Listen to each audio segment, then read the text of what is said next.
Now, the first one, like I said, die. The first one I saw die. I was at my friend's house. We were on California Division, roughly, a Spanish area. We were going to go over to the Slop on North Avenue, which was next to the Grand Show. We call it the Slop Shop because it was. It was very sloppy, even though the name of the place was Sam and Joe Weisel's Sweet Shop, which was funny. And we used to call it the Slop Shop in front of him. He didn't even mind. Well, anyway, we're on our way over there, so we were going to take Richard's car.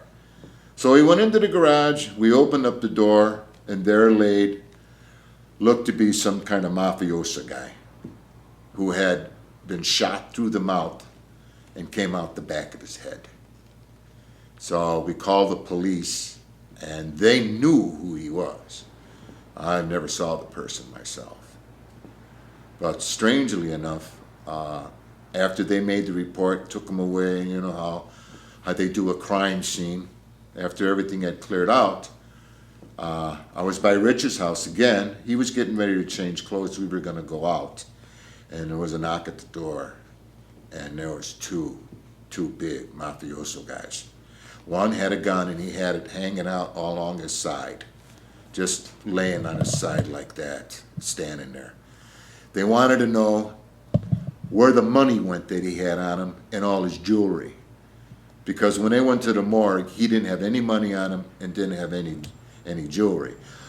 But how they knew that me and Rich were the ones that found him, I don't know. And they really pushed us around and gave us a hard time, you know. And they actually did come into the house and looked around and searched to see if there was any kind of jewelry around.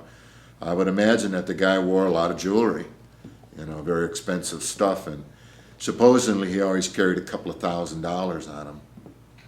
And that was pretty scary. I mean, it was worse than the cops coming in and busting you for, you know, just anything.